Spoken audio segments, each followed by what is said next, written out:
আসসালামু আলাইকুম। আজকে আমরা একটি সার্কেল বেসড একটা থিওরি সম্বন্ধে জানবো, যেটি সাধারণত আমরা দেখতে পারি যে কিভাবে একটা সার্কেলের মাধ্যমে আমরা স্কোয়ার থিওরির মধ্যে যেতে পারি, অর্থাৎ সিরিজের মধ্যে। অর্থাৎ আমরা সবাই স্কোয়ার সিরিজ জানি। 2 এর স্কোয়ার সিরিজটা যদি আমরা দেখি, 2 to the power 0 is equal to 1, 2 to the power 1 is equal to 2, 2 to the power 2 is equal to 4, 2 to the power 3 is equal to 8 and so on। এটা চলতেই থাকে। তো আমরা এই থিওরিটা কিভাবে, অর্থাৎ এই যে সিরিজটা আছে এটা কিভাবে সার্কেলের মাধ্যমে পাওয়া যায়, এটা আমরা আজকে জানবো।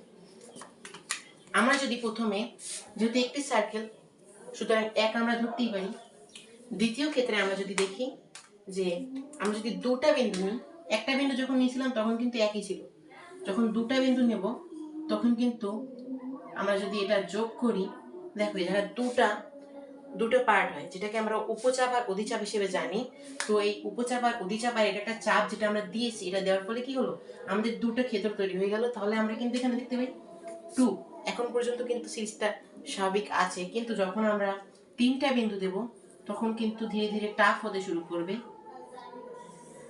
দেখো এখন পর্যন্ত কিছুটা হলেও সিরিজটা স্বাভাবিক আছে, 1 2 3 4, এবং এরপরে যদি আমরা আরেকটা বিন্দু দিই এবং প্রতিটা আগের বিন্দু থেকে সেই বিন্দুতে যোগ করি, দেখো কয়টা পাওয়া যায়, 1 2 3 4 5 6 7 8 8। এর পরের বিন্দুতে তো আমাদের হওয়া উচিত 16, দেখি সেটা হয় কিনা। 1 2 3 4।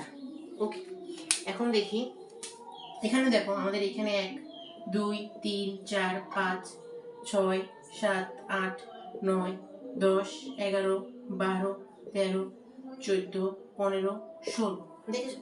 তো এটাই মূলত, অর্থাৎ আমরা যদি একটা সার্কেলের মাধ্যমে এই যে সিরিজটা পাওয়া যায়, এটা গণিতে সচরাচর আমরা খুব একটা দেখতে পাই না। তবে এই সিরিজটা যেভাবে আসে সার্কেলের মধ্যেও কিন্তু সিরিজগুলো ঠিক সেভাবেই আসে। তো এটার মাধ্যমে আমরা কিন্তু বুঝতে পারলাম যে কিভাবে এই যে সার্কেল বেসড কিভাবে আমরা একটা সিরিজ পেতে পারি। ধন্যবাদ সবাই।